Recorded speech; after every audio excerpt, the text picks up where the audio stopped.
Counterpunch boxing. Let's end the debate once and for all. Okay, who in the hell is ducking who? Now, look, I've talked about this a couple other times. I went back and looked down my channel at all my videos in my library, and I've already made 2 other videos about this, but a few things have changed. Got a couple of new details now. But, I feel like I'm like the fake news, like, Avenger, right? It's like I have to, like, counter all this bullshit news out there because you have channels putting out this shit that, now Loma is ducking Rigo. Okay, but look, I'll get into that. I'll hit the brakes. I'll get into that, all right? So right now, you got Loma at 130 pounds. You got Rigondeaux at 122. Now, they did try to make the fight at 126 a few times, but you got to remember, there's a few key details to keep in mind. Number one, Loma has had 8 fights in his pro career. Okay, a ton of fights in the Olympics and the amateurs, but in his professional career, he's had 8 fights, meaning when Loma first appeared on Rigo's radar, he was like 3 or 4 fights into his pro career. So it's not like the shit's been dragging on and on and on, okay? And really, Rigo is to blame in the beginning because in the beginning, I think Loma was down for it and tried to make it happen, but we'll get into that in a minute.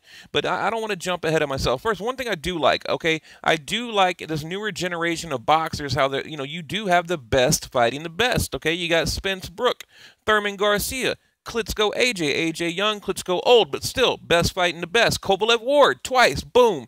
Okay, Broner Garcia. I like that. I like that these guys are at least trying to engage, when the time is right, when they're in their prime. Okay, we don't want to see a fucking old-ass Pacquiao Mayweather, billion-dollar, $500 million bullshit dance session. We don't want to see that again. So at least I like that these guys are, butting heads while they're in their prime, okay? But, right now, I mean, really the main argument is, okay, you got Rigo out there at 122, okay? You got Loma at 130. And Rigo is saying, look, I'll meet you at 126. He's even made comments that he will move up to 130 pounds, move up 2 divisions and meet Loma at 130. But Loma said, if I win my next fight, I'm moving up to 135. Now, we remember Mikey Garcia was at 135, and I think Flanagan was at 135. Now, I made a video about this, but now we know Mikey Garcia is moving up to light welterweight to 140 pounds to fight none other than AB about billions, Adrian the Problem Broner. Okay, keep up with me, people. I know I'm talking fast here. Wait. Yeah, who the fuck isn't tired of the... I guess that's a that's a YouTube notification. But god damn it, you threw me off, dude. But anyway, Mikey Garcia. So yeah, Garcia moving up to fight Broner. But I mean, where are we at right now? Basically, you have a guy that is probably about to move up to 135 pounds, okay?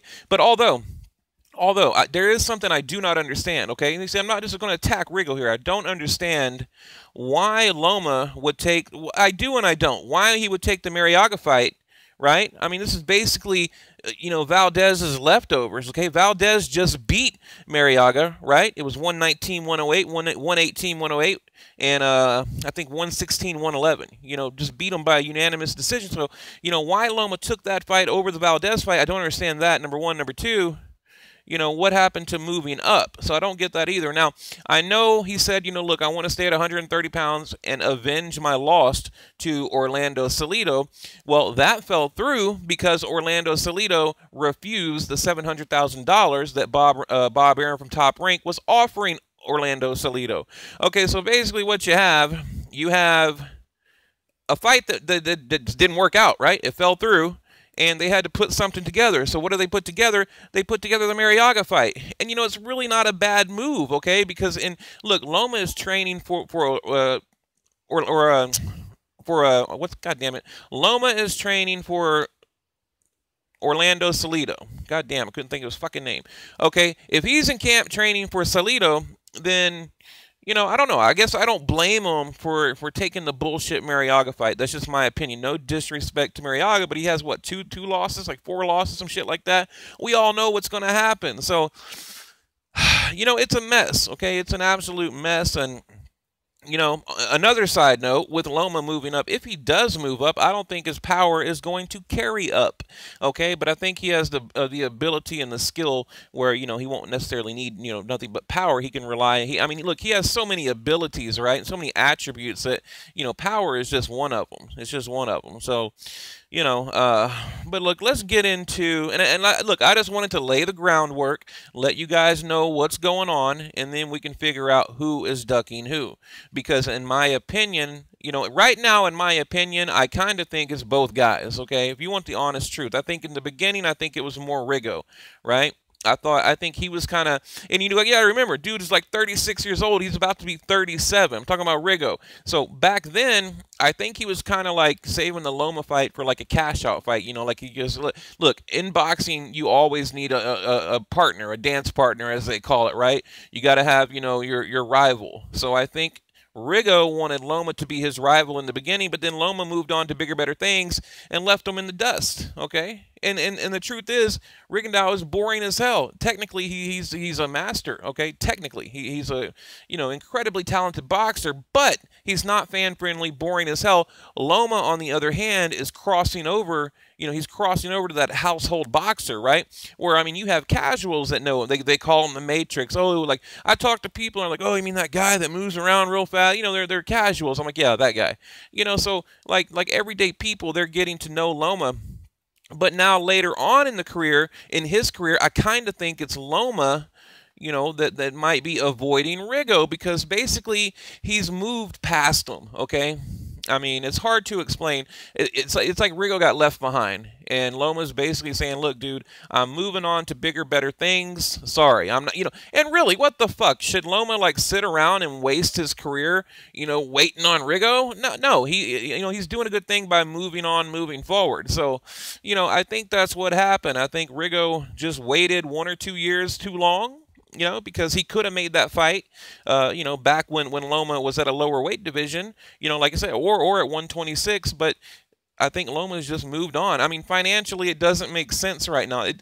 So I think Rigo is pissed off because his big payday, his dance partner, the rivalry has moved on and left him in the rear view fucking mirror, okay? And that's what I really think. But right here, the rest of the guys Lomachenko has fought. Now, this is a website that I was just reading, so I took a few clips and I wanted to read to you guys real quick. Okay, the rest of the guys Lomachenko has fought since then has been lesser fighters. He hasn't beaten anyone in Salido's class. Roman Martinez fought Salido twice, and he appeared to lose both fights. Martinez was given a 12-round decision victory over Salido in their first fight, which took place in Puerto Rico. In the second fight, the judges scored it a draw. I think Salido easily won both fights. So this guy is saying, Loma fought Martinez, and he feels that basically Salido got robbed in the Martinez fights, okay?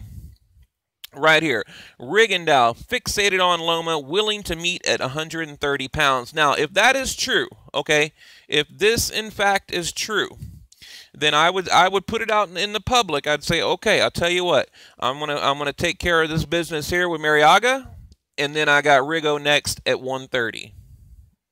Okay, if he's true about this. Now, I mean, everything I've read, he's ready to move up, ready to go. Let's get it done. Let's do it. Like I said, he sees that paycheck. That paycheck is hauling ass in front of him, and he's like, oh, shit, I better go catch it at 130 pounds, okay? That's what the fuck you have going on here. I guarantee you. Okay, this dude, he knew Loma was his cash cow, his payday, and now Loma, pooh, he's gone, pew, gone like the wind, pew, like a fucking shooting star, right? And he's like, oh shit, I better chase that shit. So, look, if I was Rigondeaux, I'd have my manager send like a certified letter that, yes, here it is in writing, like a legal document. I will fight you at 130 pounds next, okay? No Twitter bullshit, no Facebook bullshit, no, according to boxing scene, none of that fucking crap, okay? Make it official, send a document, put it in stone, right? Put it in stone. Make it fucking real. That's what Rigo needs to do. And he needs to quit dicking around on Twitter and all this other bullshit. I mean, seriously, if you want to get a fight done, get it done. Fucking get it done. That's what you have a team of people for. That's why you have managers and promoters. Get the shit done. Now, you remember, Rigo fought for Top Rank, okay? Now, during that time, remember, he beat Nonito Donaire in 2013. So, And of course, now Loma is with Top Rank, so there could be a little bit of I don't know, a little bit of games played by Bob Arum, that you might want to throw in there, but I'm not sure. Okay, let's read this real quick. I'm going to cut it off here soon, guys, but I'll give you my in conclusion. Okay, in recent days, Rigondeaux has repeatedly challenged Loma to fight him at 126 pounds, splitting the difference between where both fighters currently campaign. But with Loma eyeing his way up the scales, that wasn't enough to bring him to the negotiation table. Now, Rigo says he'll even meet him at 130 pounds, well above the division he's most naturally suited for, okay? Now, Rigo, boom, puts out a tweet. Apparently, that hashtag high-tech gear got a virus or was hacked by the Russians, because even after me saying yes to 130 pounds, he's not responding, okay? Now, like I said, is it a duck? Number one, okay, he needs to quit negotiating fights on fucking Twitter. Okay, let me show you this little bird right here. This little fucking bird is not your promoter. Okay, that little blue bird right there is not your promoter. Okay, he needs to send something official. Make it official. Send Bob Arum, something. This Twitter bullshit's got to stop, okay? And that's really what I think. Now, if he does that, because I'm sure Bob Arum is sitting there thinking right now, like I'm sick of this dude. He's like constantly talking shit on social media platforms, but never does a damn thing to get the fight done. So that's what needs to happen. So Rigondeaux, if you're listening, somebody knows you. This is what you got to do. If you truly want the fight, look, fly your ass down to Top Rank, walk in that motherfucker, and tell Bob Arum, look. Let's put a legal document together right now that, yes, I will take him at 130 in his next fight. That's what needs to happen. This Twitter bullshit's got to stop. It's just fucking got to stop. I mean, Okay, let's read this real quick. First of all, let me tell you, I'm not asking to fight. This is what Loma said in response to all this bullshit, okay? First of all, let me tell you, I'm not asking to fight him, said Lomachenko, to fight Hub. Okay, shout out Fight Hub.